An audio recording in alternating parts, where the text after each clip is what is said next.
मुझे महाभारत काल का सबसे डरावना इतिहास लगता है वो, जब मैं अश्वत्थामा जी के बारे में पढ़ता हूँ। फिर एक खबर चलती है कि वो अभी भी जिंदा है।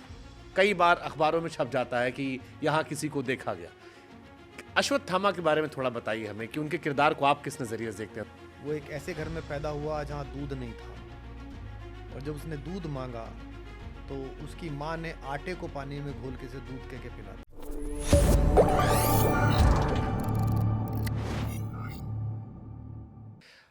एक बड़ा इंटरेस्टिंग कैरेक्टर है अश्वत्थामा।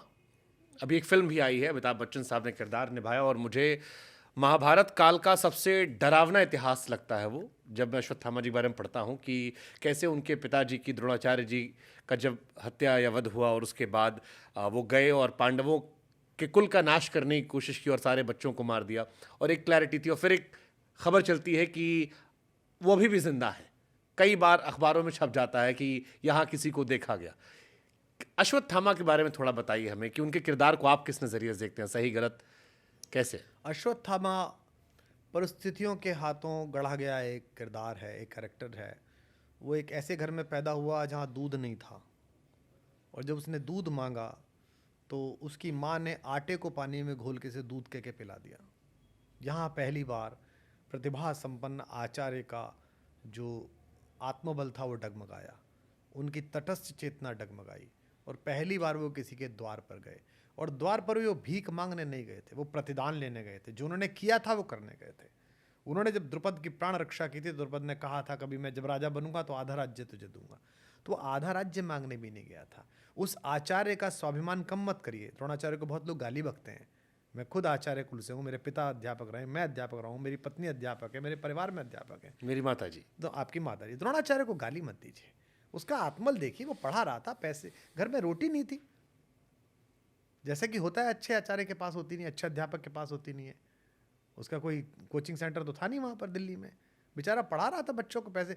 जब उसने देखा कि घर में इतना भी पैसा नहीं है कि आटा घोल के पिलाया जा रहा है, तो उसे दोस्त की याद आई। तो ऐसे समय में आती है, वो गया, उसने कहा एक गाय दे दे बस, ताकि मैं अपने बच्चे को गाय धो के दूध पिला सकूं। क्या गलत मांगा था जी उसने उस राजा से?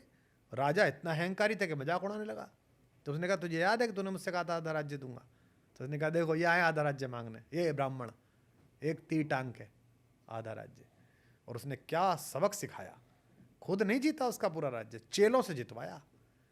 फिर वो निकला, और फिर जाके उसने हिंदुस्तान के सबसे बड़े राजवंश को कहा कि मैं अपनी सेवा देना चाहता हूँ। वो तो जानते ही थे पिता में भीष्म की कौन है, तो अद्भुत किस्म का धनुर्धर है। तो उन्होंने कहा ठीक है। यहां अश्वत्थामा की अपब्रिंगिंग प्रारंभ हुई। सोचिए, फिल्म है, ये पूरी कहानी है। एक ऐसा बच्चा जो इतनी गरीबी में है कि आटे का दूध पिलाया जा रहा है, और एक ऐसा बच्चा जो अचानक एकदम राष्ट्रपति भवन, प्रधानमंत्री आवास पहुंच गया, और ये चल रहा है, एनएसजी कमांडो चल रहा है, सब कुछ।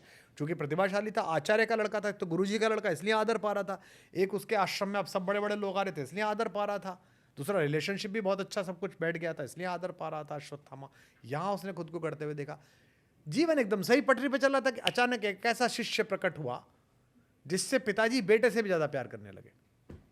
अर्जुन। अर्जुन, सोचिए, अब लाइफ ठीक चली थी, अच्छा खासा हुआ था, फिर अर्जुन, अब दुश्मन का दुश्मन दोस्त। दुर्योधन को लगा ये मामला ठीक है गुरु, इस लड़के के मन में घृणा भरो। उसने उस लड़के के मन में घृणा भरी, अर्जुन के खिलाफ भी भरी और पिता के खिलाफ भी भरी। पर पिता इस राजयोग में अपने बच्चों को पालने में अपने बेटे से दूर होते चले गए। उन्होंने बेटे का मन नहीं पड़ा कभी कि मेरा बेटा क्या चाहता है। इसीलिए बच्चों को डील करते समय बड़ा ध्यान से बोलना चाहिए। कभी भी तुलना नहीं करनी चाहिए न पड़ोस के बच्चे से, फलाने का पप्पू देखो, अबे वो तुमसे घृणा करने लगेगा फलाने पप्पू के चक्कर में। तो ये दुर्योधन ने षड्यंत्र रचा, और उस षड्यंत्र को अनायास पानी दिया द्रोणाचार्य जी की व्यस्तता ने और उनके अर्जुन के प्रति प्रेम में। ये आप देखते हैं ओलंपिक में मुक्का पे जीतने के बाद, कुर्सी पे जीतने के बाद, जिस तरह बच्चियां अपने कोच से लिपट जाती हैं, जिस तरह लड़के अपने कोच के चरणों में लेट जाते हैं, पागलों की तरह रोते। कौन है?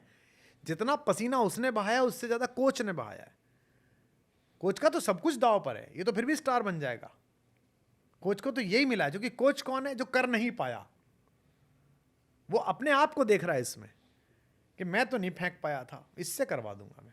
गुरु आचरेकर नहीं बन पाए थे सचिन तेंदुलकर, पर गुरु आचरेकर ने कहा यार मैं इससे करवा दूंगा। तुमने विनोद कांबली तैयार करा, सचिन तैयार करा। विनोद कांबली थोड़े नॉन सीरियस हो गए, सचिन सीरियस रहे, नाम हुआ। अब आप क्यों जान रहे हैं गुरु आचरेकर का नाम मैंने क्यों लिया? जो कि सचिन तेंदुलकर है।